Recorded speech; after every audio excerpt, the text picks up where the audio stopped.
பூமி இது பல ரகசியங்களை தனது ஆழமான மடியில் புதைத்து வைத்திருக்கிறது.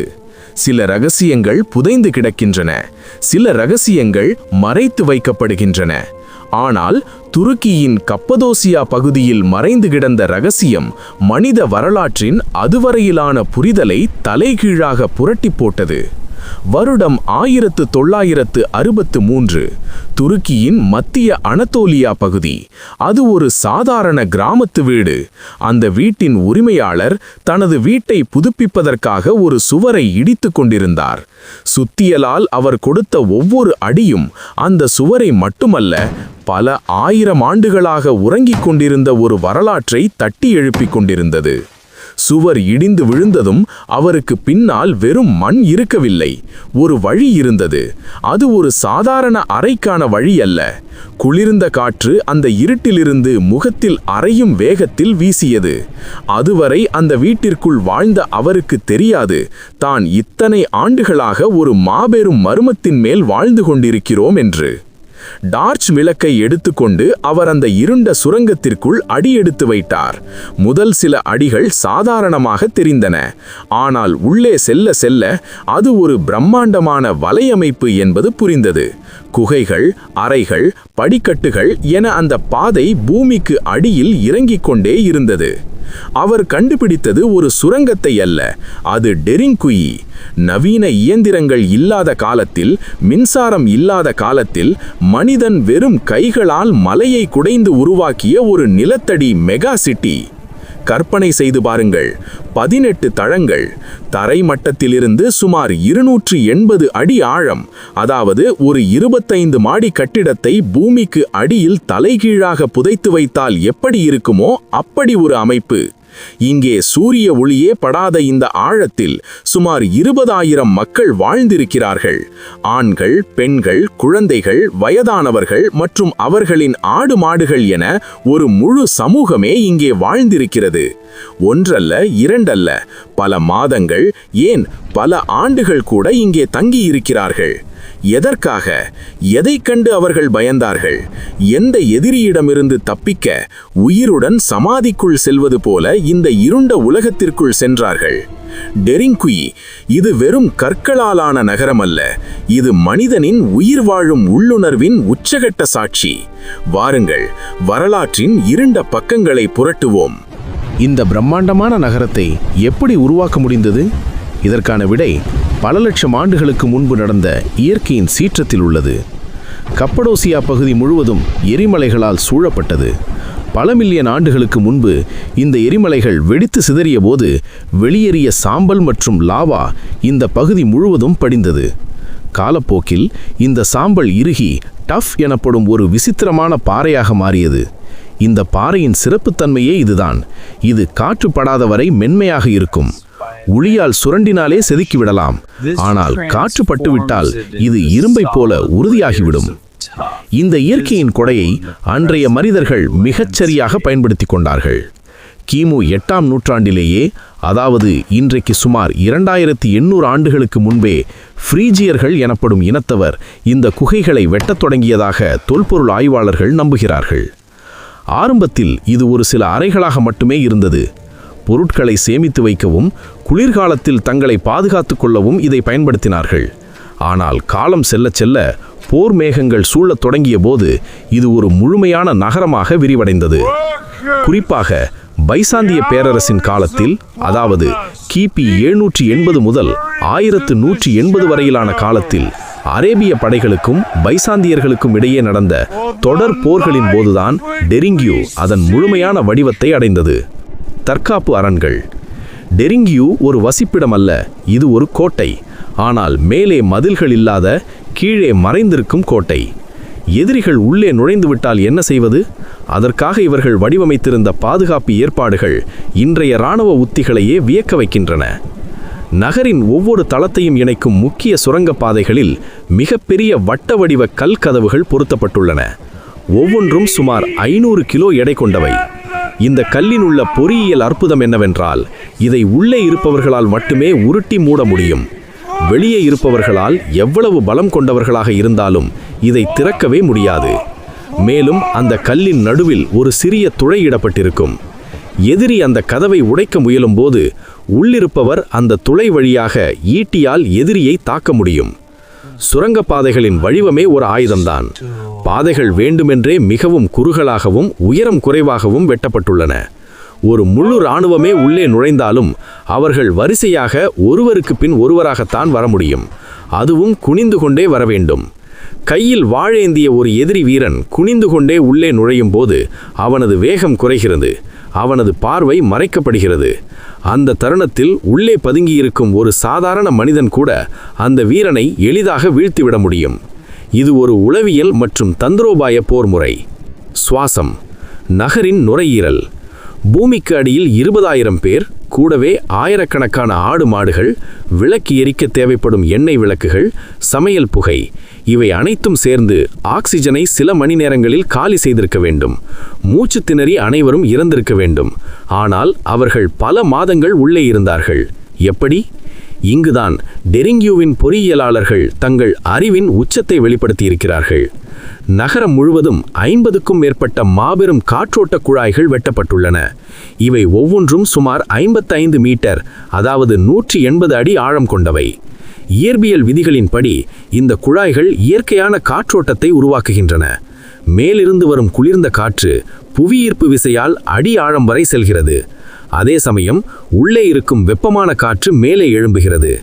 இதனால் 18வது தளத்தில், அதாவது மிக ஆழமான இடத்தில் இருப்பவருக்கு தரைமட்டத்தில் இருப்பதைப் போலவே சுத்தமான காற்று கிடைக்கிறது. மேலும் இந்த குழாய்களே கிணறுகளாகவும் செயல்பட்டன. நகரின் அடிவாரத்தில் ஓடும் நிலத்தடி நீர்மட்டம் வரை இவை செல்வதால் மக்கள் வெளியே வராமலே நீரையும் பெற முடிந்தது. ஆனால் ஒரு பாதுகாப்பு உத்தி இதிலும் இருந்தது. சில கிணறுகளின் தொடர்பை தரைமட்டத்தில் துண்டித்து வைத்திருந்தார்கள். எதிரிகள் மேலே வந்து கிணற்றில் விஷம் கலந்தாலும் அது நகரின் குடிநீரை பாதிக்காத வகையில் இந்த ஏற்பாடு செய்யப்பட்டிருந்தது. நிலத்தடி வாழ்க்கை முறை. வாழ்க்கை இங்கே எப்படி இருந்திருக்கும்? அது ஒன்றும் சொகுசான வாழ்க்கை அல்ல. முதல் 2 தளங்களில் என்ன இருக்கிறது தெரியுமா? கால்நடை தொழுங்கள். இது ஏன் என்று யோசித்து பாருங்கள். முதலாவதாக, ஆடு மாடுகளை குறுகிய படிக்கட்டுகள் வழியாக ஆழமான தளங்களுக்கு கொண்டு செல்வது கடினம். இரண்டாவதாக, விலங்குகளின் உடலிலிருந்து வெளியாகும் வெப்பம் மேல் தளங்களை கதகதப்பாக வைத்திருக்க உதவியது. மூன்றாவதாக, விலங்குகளின் கழிவுகளிலிருந்து வரும் துர்நாற்றம் மற்றும் மீத்தேன் வாயு மனிதர்கள் வசிக்கும் கீழ்த்தளங்களுக்கு செல்லாமல் இருக்கவும் இது உதவியது.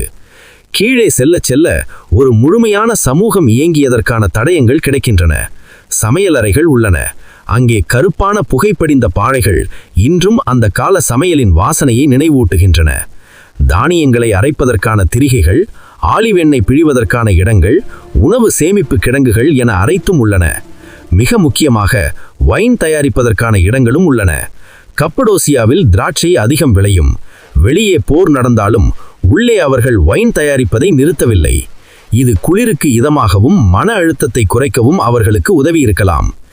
7வது தளத்தில் ஒரு விசாலமான அறை உள்ளது. அது ஒரு தேவாலயம்.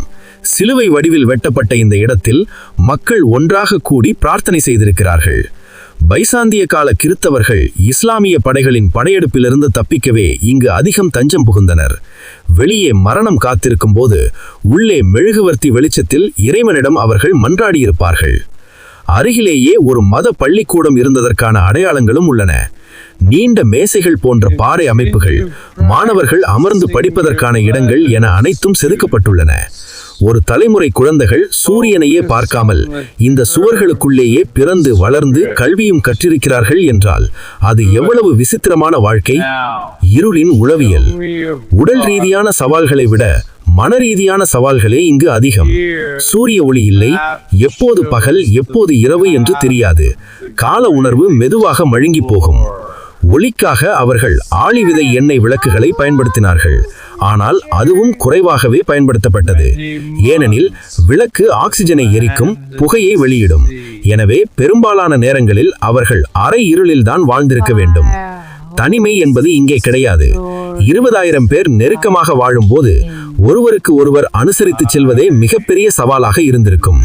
கழிப்பறை வசதிகள் என்ன? ஆங்காங்கே மட்பாண்டங்களை வைத்து அவற்றை அவ்வப்போது ரகசியமாக வெளியே கொட்டியிருக்க வேண்டும்.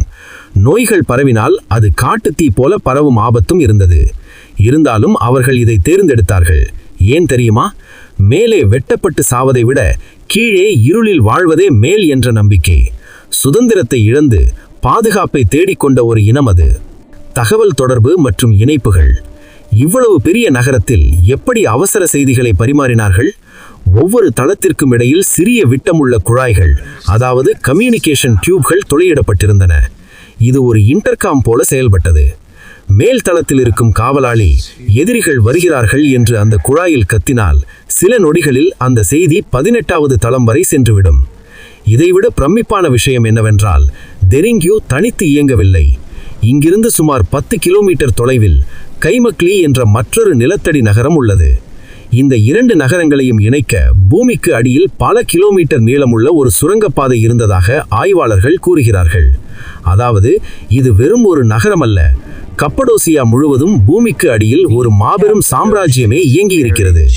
ஒரு நகரம் தாக்கப்பட்டால் மக்கள் சுரங்கப்பாதை வழியாக மற்றொரு நகரத்திற்கு தப்பி செல்ல வசதி இருந்திருக்கிறது. நூற்றாண்டுகள் உருண்டோடின, போர்கள் ஓய்ந்தன, பேரரசுகள் சரிந்தன. 1923ஆம் ஆண்டு லாசேன் ஒப்பந்தத்தின்படி துருக்கிக்கும் கிரீஸ் நாட்டிற்கும் இடையே மக்கள் பரிமாற்றம் நடந்தது. இங்கு வாழ்ந்த கப்பதோசிய கிரேக்க கிறிஸ்தவர்கள் தங்கள் மூதாதையர்கள் உருவாக்கிய இந்த நிலத்தடி நகரத்தை விட்டுவிட்டு கிரீஸ் நாட்டிற்கு குடிபெயர்ந்தார்கள். அவர்கள் வெளியேறிய போது இந்த நகரத்தின் கதவுகளை மட்டுமல்ல, அதன் வரலாற்றையும் மூடிவிட்டு சென்றார்கள். அதன் பிறகு பல தசாப்தங்களாக இந்த நகரம் உறங்கிக் கொண்டிருந்தது. அந்த 1963ஆம் ஆண்டு அந்த சுவர் இடிக்கப்படும் வரை. இன்று டெரிங்குயு யுனெஸ்கோ உலக பாரம்பரிய சின்னமாக அறிவிக்கப்பட்டுள்ளது.